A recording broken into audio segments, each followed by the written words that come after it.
Hello అండి. Welcome back to my channel. ఏంటక్క పైనేమో పులిని చూసి నక్క వాతలు పెట్టుకున్నట్టు నువ్వేమో చక్కగా పానీపూరీలు చూసి తింటూ ఉన్నావు అనుకుంటున్నారా? ఎవరో ఒక అక్క అయితే పానీపూరి ఇట్లా గుంత పొంగనాల్లో చేయటం చూసి నేను కూడా చేద్దామని ట్రై చేశానండి.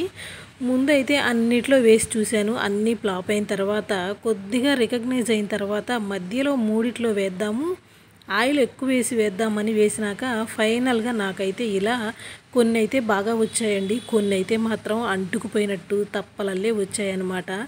దీన్నే అంటారు కదా, ఎవరో చేశారని మనం కూడా చేయబోతే పులిని చూసి నక్క వాతలు పెట్టుకున్నట్టు అని. మా వారేదో ఒక 20 రూపాయలకి పానీపూరి తెస్తే అవి తిని గమ్మున ఊరుకోవద్దు, అబ్బా ఇంకా వాటర్ ఉన్నాయే దాల్ ఉంది అని చెప్పి ఇంట్లో ఇవి ఉన్నాయి కదా అని చెప్పి ఫ్రై చేద్దామని చూశాను. ఫైనల్గా అటు ఇటుగా కొన్ని ఫ్లాప్ అయ్యి కొన్ని సక్సెస్ అయ్యి ఇలా అయితే వచ్చాయన్నమాట. మేమైతే ఈ వర్షం పడుతుంటే చల్లగా పానీపూరి అయితే తెచ్చుకొని తిన్నామండి. మీకు ఎలా అనిపించిందో, మీరేం చేశారు ఈ వాన పడుతుంటే వేడివేడిగా మీరేం తిన్నారనేది ఖచ్చితంగా నాకు కామెంట్ సెక్షన్లో కామెంట్ చేయండి. అయితే మిడిల్లో వేసుకుంటే ఖచ్చితంగా మనకి బాగానే పొంగుతున్నాయండి. ఎవరైనా ఎప్పుడైనా ట్రై చేయాలనుకుంటే అట్లా మిడిల్లో వేసుకోండి. నేను ఇవి తీసుకొని వచ్చేలోపు బయట నుంచి మా వారు తెచ్చిన వాటిని అయితే మా వాళ్ళు అయితే లపలపలాడించేశారనమాట. ఫైనల్గా నా కోసం అయితే కాస్త పప్పు మిగిల్చారండి.